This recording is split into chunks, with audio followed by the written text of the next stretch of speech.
Hi friends, welcome back to my channel. இன்றைக்கி நம்ம சேனலில் ஒரு எக் மஞ்சூரியன் ரெசிபி தான் பார்க்க போகிறோம். ஸோ வாங்க வீடியோக்குள்ளே போகலாம். இதுக்கு நான் வந்து ஒரு 5 முட்டை எடுத்திருக்கேன்.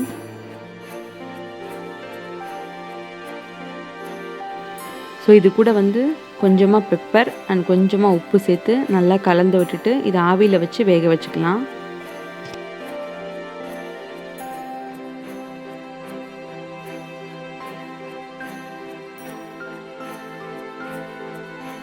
ஸோ இப்போ இது ரெடி ஆகிடுச்சு. ஸோ அடுப்பில் நான் ஆல்ரெடி தண்ணி வச்சுட்டேன். ஸோ அதில் வச்சுட்டு ஒரு மூடி போட்டு ஒரு 8 to 10 minutes நல்லா வேகட்டும். ரொம்ப வேக வேண்டாம், அது ஹார்ட் ஆயிரும். ஸோ லைட்டாக அடிக்கடி குத்தி பார்த்துட்டு எடுத்துக்கோங்க. ஸோ இப்போ இதை பொரிக்கிறதுக்குள்ள மாவு ஒரு 2 கரண்டி மைதா மாவு சேர்த்துக்கிறேன். அதுக்கப்புறம் அதே 2 கரண்டி சோள மாவு கார்ன்ஃப்ளவர் மாவு சேர்த்துக்கிறேன். அதுலேயே கொஞ்சம் மிளகாய் பொடியும் லைட்டாக உப்பும் சேர்த்துக்கிறேன் இந்த மாவோட டேஸ்ட்டுக்கு. இதை நல்லா தண்ணி வச்சுட்டு கலந்து விட்டுடலாம். ஸோ ரொம்ப தண்ணியாகவும் இருக்கக்கூடாது, ரொம்ப கட்டியாகவும் இருக்கக்கூடாது. உங்களுக்கு நல்லா தெரியும் பொரிக்கிறதுக்கு எப்படி இருக்கணும்னு. ஸோ அந்த ஒரு ஸ்டேஜுக்கு நல்லா கலந்து விட்டுக்கலாம்.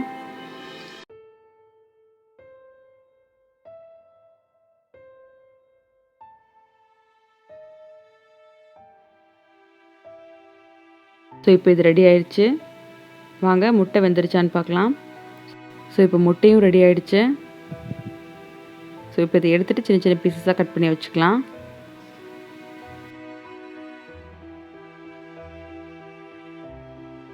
இப்போ இந்த கட் பண்ண பீசஸ் இந்த மாவில் கலந்துட்டு நம்ம எண்ணெயில் ஷாலோ ஃப்ரை பண்ணி எடுத்துக்கலாம்.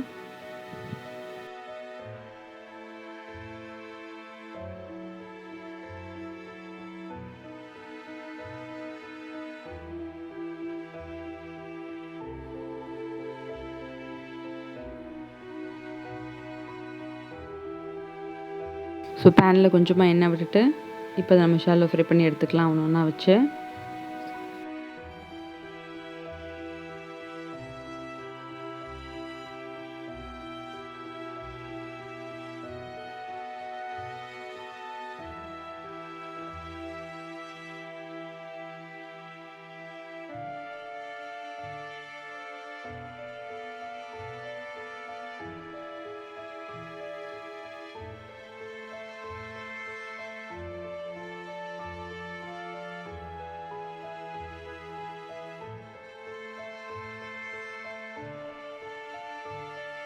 ஸோ இப்போ இது ரெடி ஆகிடுச்சு.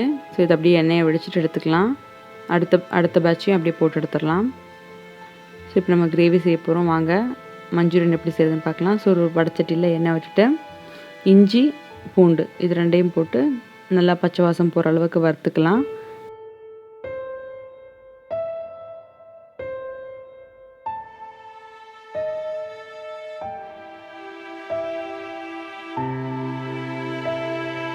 ஸோ நெக்ஸ்ட் இதில் பெரிய வெங்காயம் சேர்த்துக்கிறேன். அதையும் நல்லா வணக்கிக்கலாம்.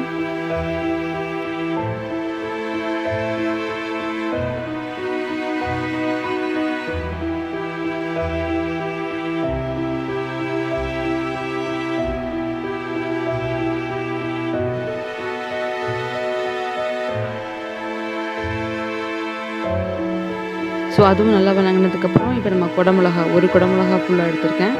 அதையும் சேர்த்து லைட்டாக வதக்கி விட்டுக்கலாம்.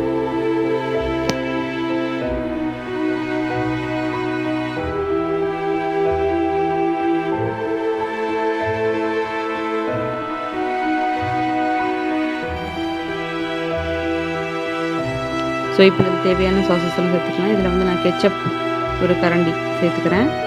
அதே மாதிரி காரத்துக்கு ரெட் சில்லி சாஸ் அதுவும் சேர்த்துக்கிறேன்.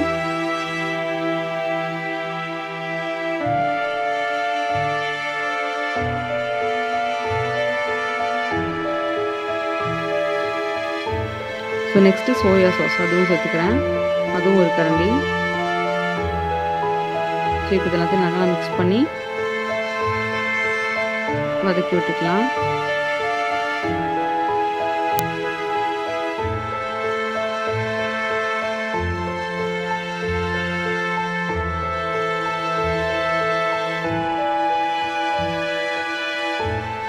ஸோ நெக்ஸ்ட்டு உங்களுக்கு எல்லாத்துக்குமே தெரியும் மஞ்சூரியன் அப்படின்னாலே அந்த திக்னஸ் அந்த குழக்குழன்னு இருக்கிறதுக்கு வந்து நம்ம கார்ன்ஃப்ளவர் கரைச்சி ஊற்றுவோம்.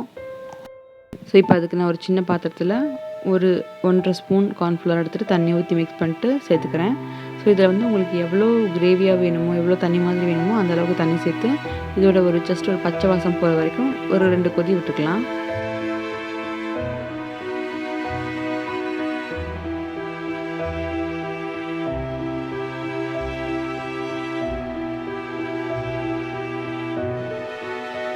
இப்போ கிரேவி ஆல்மோஸ்ட் ரெடி ஆகிடுச்சு. ஸோ நம்ம ஆல்ரெடி ஃப்ரை பண்ணி வச்சுக்கிற எக்கை வந்து இதில் சேர்த்து ஒரு 2 தடவை கொதிக்க வச்சுக்கலாம். அவ்வளோதான். இப்போ நம்ம சூப்பரான சுவையான எக் மஞ்சூரியன் ரெடி ஆகிடுச்சு.